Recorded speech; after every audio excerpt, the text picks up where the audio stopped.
Hello दोस्तों, welcome to my channel Funds Story. Before starting to anything, I'm just giving you a small declaration from my side that I am Ashish Bajpayee, an NISIM certified mutual fund advisor and distributor. नमस्कार दोस्तों दोस्तों आपका स्वागत है आपके अपने channel funds story में। दोस्तों अभी हम लोगों ने लास्ट एक एपिसोड किया था जिसमें हम लोगों ने कुछ मार्केट जार्गन्स के बारे में बात करी थी जो फ्रीक्वेंट टर्मिनोलॉजी बिजनेस चैनल्स पे यूज़ होती हैं। उसमें आप लोगों की रिक्वेस्ट आ रही थी कि उसको समझने में काफ़ी कठिनाई हो रही है, तो उसको लेके थोड़ा सा ब्रीफ करें मेरे को। मैंने उसमें एक एलिमेंट्री आपका वीडियोस बनाए थे, कुछ टॉपिक्स मैंने कवर किए थे और मैंने आपसे कमिट किया था कि मैं जल्द ही जितने भी इसमें जार्गन्स हैं, जो भी फ्रीक्वेंट यूज टर्मिनोलॉजीज होती हैं, उन पे लेके हम लोग एक फिर से एक ब्रीफ वीडियो बनाएंगे। सारे टॉपिक्स को हम कवर करेंगे उसी सीक्वेंस में। एक वीडियो है इसमें हम लोगों ने बेसिकली कुछ आईपीओ को बेसिकली कवर किया हुआ है। एक टेक्नोलॉजी कवर करी है आईपीओ, इसमें हम लोगों ने ब्रीफली इसको कवर किया हुआ है। आईपीओ क्या है, एसएमई आईपीओ क्या होते हैं, मेन बोर्ड आईपीओस क्या होते हैं, कैसे इसको गवर्न किया जाता है उसमें इंडिया में, सारी चीज़ें हम लोगों ने कवर किया हुआ है। दोस्तों स्टार्ट करने के पहले आपसे एक रिक्वेस्ट है कि इस वीडियोस को बनाने में काफ़ी मेहनत लगती है। अगर आपको हमारे एफर्ट्स पसंद आते हैं तो प्लीज़ हमारे वीडियोस को लाइक करें, चैनल को सब्सक्राइब करें और प्लीज़ बेल आइकन को प्रेस करें, जिससे जो भी हमारे अपकमिंग वीडियोस है उसकी जानकारी आपको समय से होती रहे। चलिए स्टार्ट करते हैं एक नया एपिसोड के साथ में कि आईपीओ क्या है ना। जैसे हम लोगों ने लास्ट टाइम में डिस्कस किया था, basically IPO it means initial public offer, है ना। ये बेसिकली जब एक प्राइवेट कंपनीज होती है, जब वो अपना फर्स्ट स्टेप बढ़ाती है, पब्लिक कंपनी बनने की ओर जा रही होती है, उसी को हम लोग बोलते हैं इनिशियल पब्लिक ऑफरिंग की ये जा रही है, और इसको हम लोग बोलेंगे कि ये आईपीओ का फर्स्ट स्टेप है ना। आप देखेंगे इसमें एक प्राइवेट कंपनीज है जो कि एक्सचेंजेस को एनएससी बीएससी के पास जाती है, और वहाँ पर उनसे अपने कुछ रेगुलेशंस हैं जो उसको फॉलो करने होते हैं, और उसके थ्रू फर्दर जाके फंड रेज करती है और अपना पब्लिकली कंपनी बनती है जाने के बाद में। इस पूरे प्रोसेस में दोस्तों एक बहुत बड़ा क्वेश्चन रेज होता है कि why companies wants to go public, वो पब्लिक पे जाना ही क्यों चाहती हैं कंपनियाँ, है ना। इसके कुछ आंसर्स हैं, हम आपको बताएंगे कि कंपनियों को इसमें क्या बेनिफिट्स होता है ना। देखिए, जैसे कंपनी कोई एक प्राइवेट कंपनी कोई पब्लिक कंपनी की ओर बनती है, तो उसको सबसे पहला उसको बेनिफिट होता है कि they are going to expansion, they are going to expand their money. भाई पब्लिक के पास, पब्लिक अभी किसके पास में लिमिटेड मनी है, अब वो पब्लिक के पास जाएगी, वहाँ पर ऑफर प्राइस उसका आएगा, कुछ शेयर्स उसके मार्केट में आएंगे, शोल्ड होंगे, उसके पास में पैसा आएगा। ठीक। सेकंड वन क्या है, अवेयरनेस। लोगों के बीच में उसका उस कंपनी की अवेयरनेस बढ़ती है, उस कंपनी का नाम बढ़ता है, क्रेडिबिलिटी कंपनी की बढ़ती है। कंपनी लिस्टेड कंपनी है, भारत में कंपनी लिस्टेड है, इससे कंपनी की क्रेडिबिलिटी पे फर्क पड़ता है, उसकी क्रेडिबिलिटी अच्छी होती है, लिक्विडिटी आती है, फंड उसमें में प्रॉपर हर समय कंपनी के पास में रहता है। And most important thing the top talent. Talent means होता है कि जो उसका हायर मैनेजमेंट है, जो उसकी एम्प्लॉई है, वो उससे एसोसिएट होना चाहते हैं, क्योंकि अब कंपनी एक बड़ी कंपनी होती है ना। ये कुछ बेनिफिट्स हैं जिसके कारण कंपनियां चाहती हैं कि वो अपना आईपीओ लाएं और इंडिया में अपनी ग्रोथ प्रोस्पेक्ट्स को आगे बढ़ें। ठीक है। अब देखेंगे हम लोग कि आईपीओ का प्रोसेस क्या है इंडिया में। Basically these are the fewer steps which company has to follow. First of all step है कि इसका क्या, ये hiring the right investment bank. Second one, filing the application with SEBI, drafting with RHP, road shows करती हैं dedicated to IPO price, launching IPO. इसमें हम सारे पॉइंट्स को हम लोग ब्रीफली समझेंगे, है ना। देखिए, how IPO work from filing to trading, इसको समझना बहुत इंपॉर्टेंट है दोस्तों। इसका पहला, अपनी जो गवर्निंग बॉडी है, जो जो जो इंडिया में गवर्न करती है, सेबी, इनके इतने हार्ड एंड फास्ट टूल्स हैं कि जो भी कंपनियां इसको करती हैं उनको इस सारे ही स्टेप्स को फॉलो करना ही होता है। जैसे स्टेप वन है अपॉइंटमेंट ऑफ मर्चेंट बैंकर।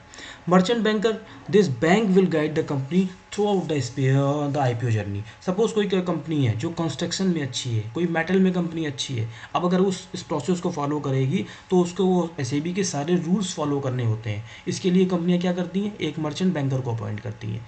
वो मर्चेंट बैंकर फिर क्या करता है, वो पूरे आईपीओ जर्नी में उस कंपनी की हेल्प करता है, उस कंपनी को बताता है कि चीज़ें कैसे ऑर्गेनाइज होनी है। तो first step appointment of merchant banker. Second step approval from SEBI. SEBI के जो रूल्स रेगुलेशंस हैं, सारे रूल्स और रेगुलेशंस को कंपनी को फॉलो करना होता है। This step ensures that company meets the listing requirements and regulation. सारी रेगुलेशंस को कंपनीज को फुलफिल करना होता है।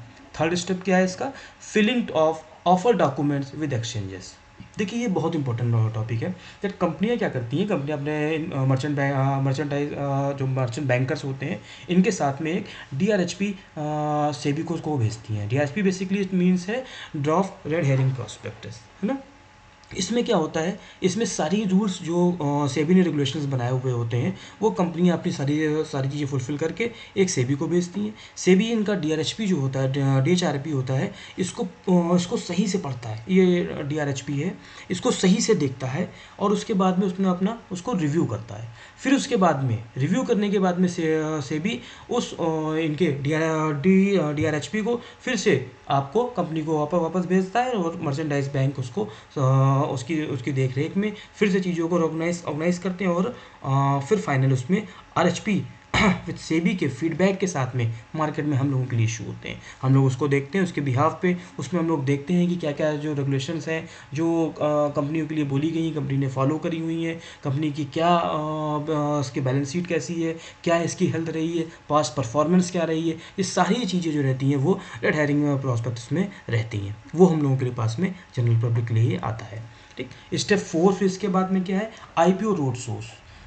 जब स्टेप 3 फॉलो हो जाता है फिर बेसिकली रोड शोज क्या रहते हैं, ये मार्केटिंग ऑफ द IPO रहती हैं to attend the interest from institutional and retail investors. इसमें क्या रहता है, मार्केट कंपनियां क्या करती हैं, मार्केट में आती हैं, रोड शोज करती हैं। रोड शो में ये डिफरेंट इंस्टीट्यूशनल्स को, बैंक्स को, रिटेल इन्वेस्टर्स को, म्यूचुअल फंड्स को, इंश्योरेंस कंपनीज को, इन सब के पास में आके अपनी प्रेजेंटेशन देती हैं। प्रेजेंटेशन में देने के बाद में फिर वो कंपनियों का उन लोगों का उसमें इंटरेस्ट मालूम रहता है कि कैसा उन कंपनीज का कैसा इंटरेस्ट है। कंपनीज ये लोग ये डिसाइड करते हैं कि आगे कंपनी पे पैसा लगाना है कि नहीं लगाना है, क्या करना है। इसी के बिहाफ पे इन इन लोगों का एक प्राइस डिटर्मिनेशन होता है। जैसे देखिए कोई बेसिकली प्राइस डिटर्मिनेशन के दो प्रोसेस है। एक तो फिक्स प्राइस है, कंपनियां फिक्स कर देती हैं कि हम मान लीजिए कोई कंपनी है उसने फिक्स कर दी कि हम 100 रुपये का अपना IPO प्राइस लेके आएंगे, एक तो ये हो गया। दूसरा प्रोसेस क्या होता है, बुक बिल्डिंग प्रोसेस।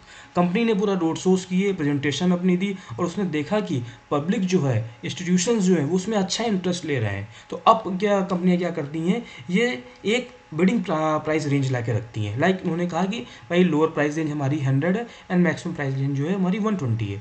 अब ये इंटरेस्ट के अकॉर्डिंग, पब्लिक इंटरेस्ट के अकॉर्डिंग फिर ये IPO पे आता है। फिर इस बिहाफ पे कि अगर ज़्यादा लोग उसमें इंटरेस्ट दिखा रहे हैं तो हायर प्राइस रेंज पे 120 पे IPO इशू होगा। अगर लोग कम इंटरेस्ट दिखा रहे हैं तो फिर वो जो जिस हिसाब से उसके रेट्स आते हैं उस हिसाब से कम रेट पे इशू होगा। तो अब इस समय बेसिकली जो कंपनियां कर रही हैं वो मोस्टली कंपनियां बुक बिल्डिंग प्राइस रेंज के माध्यम से ही अपने IPO में प्राइसेस को सिलेक्ट करती हैं।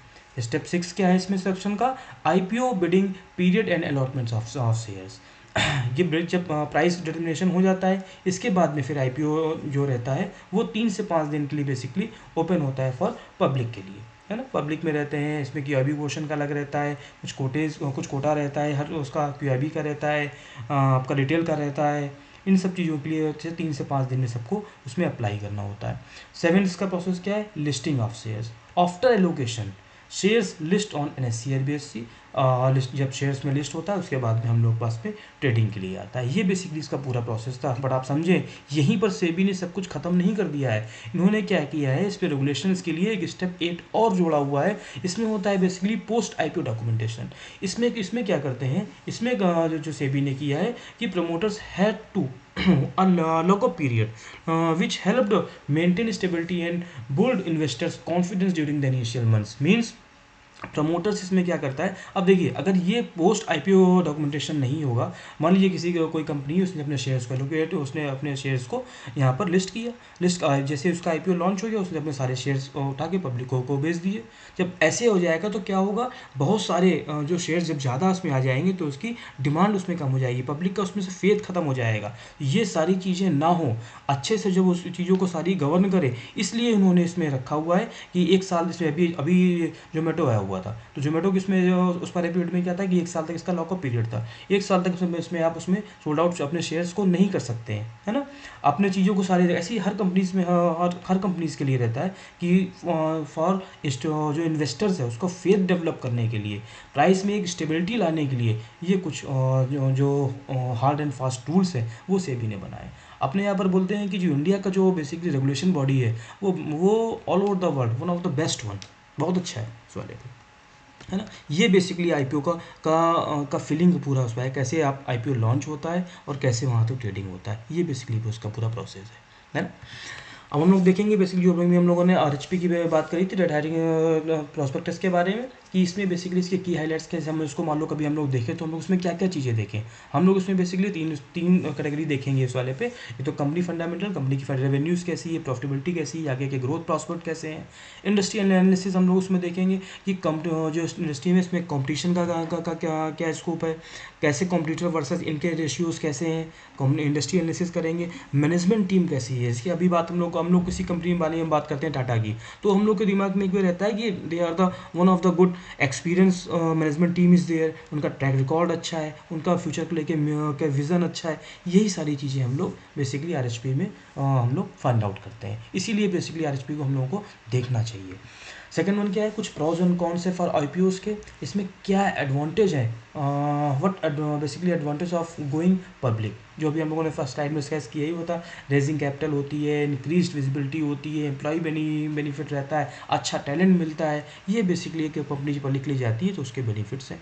कुछ डिसएडवांटेज भी हैं, अभी कंपनी जो थी वो सोल बॉडी भी कर रही थी, अभी कंपनी प्राइवेटली थी, एक ऑनर था, उसके ऑनर की मर्जी चलती थी। अब ऐसा नहीं है, अब क्योंकि कंपनी पब्लिक हो गई तो जिसमें रेगुलेशंस हैं उसको फॉलो करने पड़ेंगे। पब्लिक स्क्रूटनी उसमें होती है, पब्लिक को लगता है कि आपके कंपटीटर अच्छा कर रहे हैं, they have to move to those companies. तो ये कुछ उसके कुछ डिसएडवांटेज है फॉर अ कंपनी प्रॉस्पेक्टस। अब हम लोग उसमें बात करते हैं, ये बहुत कॉमनली टॉपिक डिस्कस होता है कि ये मेन बोर्ड आईपीओस क्या है वर्सेस एसएमई आईपीओस क्या है ना।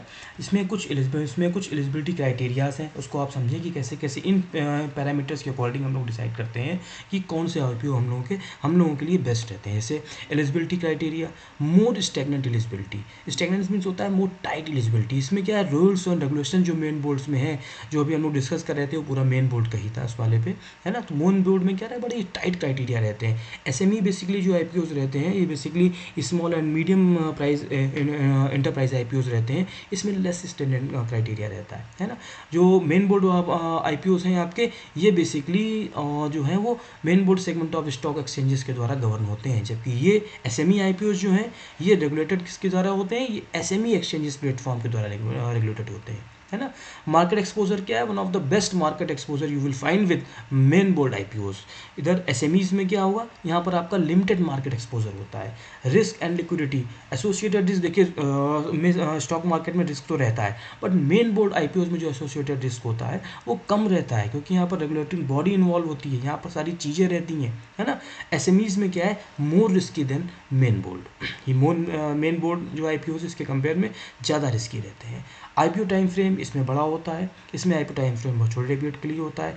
एप्लीकेशन साइज़ भी मेन बोर्ड में काफ़ी बड़ा होता है ना। और एसएमईज आईपीओ में इसमें छोटा स्मॉलर साइज होगा, एप्लीकेशन साइज होता है।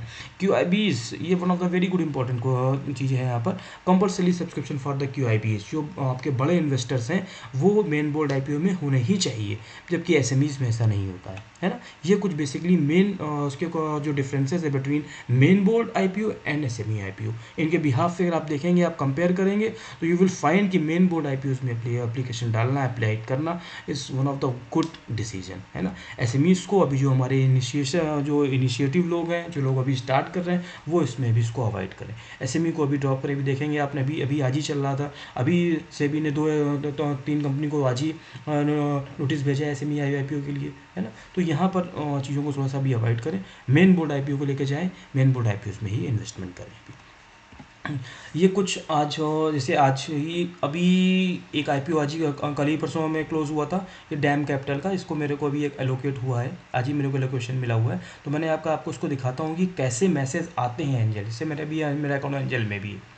तो एंजल में मेरे को डैम कैपिटल मिला, तो ये मुझे एक मैसेज आया इनकी ओर से, ये आपको डैम कैपिटल की 53 क्वांटिटी मैंने अप्लाई करी थी, ये आपको एलोकेट किए गए हैं। इस टाइप से अगर आपका कोई आईपीओ मिलता है तो ऐसा आपको कंपनी की ओर से आपको मैसेज आता है। ये जो आप अप्लाई करते हैं तो ये उसका पूरा फ्लो चार्ट होता है, जब ट्रैक आप जब अप्लाई करेंगे, जैसे हमने 19 दिसंबर को हमने अप्लाई किया था, अप्लीकेटर पेमेंट हुआ, अप्रूव हुआ, 24 दिसंबर को अलॉटमेंट हुआ, रिफ़ंड अगर आपको लग जाएगा तो रिफ़ंड नहीं आएगा, वरना आपको रिफ़ंड टाइम से आता है। बहुत कम टाइम में आपका पैसा इन्वॉल्व रहता है और इस पूरे फ्लो को चीज़ें फॉलो होती हैं। ये मैंने आपको पूरा ब्रीफ किया हुआ है अबाउट आईपीओ। आईपीओ क्या है, कैसे रन करता है, आप इसको देखें और इसको अकॉर्डिंग अब नेक्स्ट वीडियो में जो हम लोग बात करेंगे वो हम किसी टॉपिक को लेके आएंगे, उसमें हम आपको पूरा कंप्लीट हम आपको जार्गन्स के बारे में ब्रीफ करेंगे। तो प्लीज़ मेरे फ्रेंड्स इसको आप लाइक करें और मेरे उसको सब्सक्राइब करें। Thank you, thank you.